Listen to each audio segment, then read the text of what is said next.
Our top focus on WION at this hour. Israel reportedly has ordered its military to halt the campaign in Gaza and get ready for the release of hostages. Well, the order comes after US President told Israel to stop bombing Gaza and said that he believes Hamas is ready for lasting peace. Well, earlier Hamas had declared it was ready to free hostages under Trump's ceasefire plan. But while it accepted parts of the Trump proposal, Hamas insisted that additional negotiations are needed to finalize the terms. But Trump appeared to be embracing the Hamas response as a win, issuing a video statement from the Oval Office calling it a big day and thanking US allies including Qatar, Egypt, Saudi Arabia, Turkey and Jordan for mediating. I just want to let you know that this is a very special day, maybe unprecedented in many ways. It is unprecedented, but thank you all, and thank you all to those great countries that helped. We were given a tremendous amount of help. Everybody was unified in wanting this war to end and seeing peace in the Middle East, and we're very close to achieving that. Thank you all, and everybody will be treated fairly. Earlier, in another Truth Social post, Trump told Israel to immediately stop the bombing of Gaza. Trump posted on Truth Social, and I'm quoting here, based on the statement just issued by Hamas, I believe they are ready for a lasting peace. Israel must immediately stop the bombing of Gaza so that we can get the hostages out safely and quickly. Well, Hamas also agreed to hand over power in Gaza to a body of Palestinian technocrats, but added that the issue over Gaza's future should be discussed within a comprehensive Palestinian national framework, which Hamas will be a part of.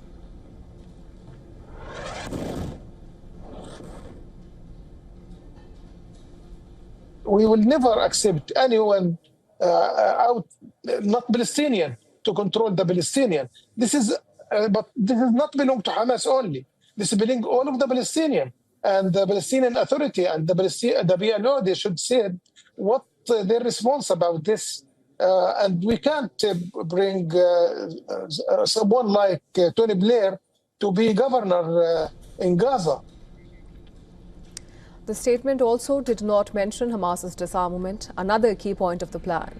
A senior Hamas official later said the group would not disarm before the Israeli occupation ends.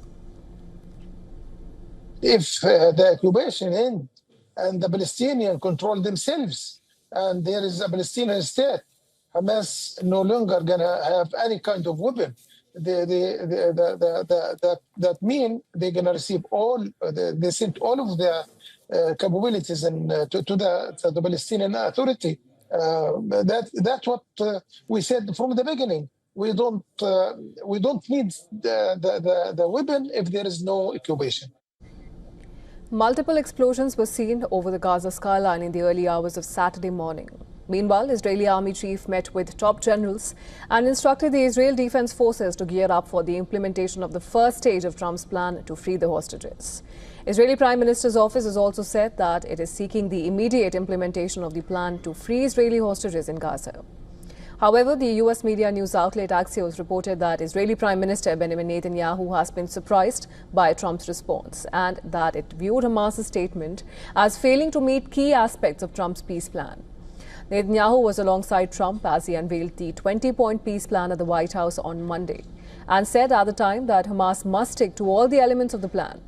Trump had given a deadline of late Sunday for Hamas to respond to the peace plan or face hell.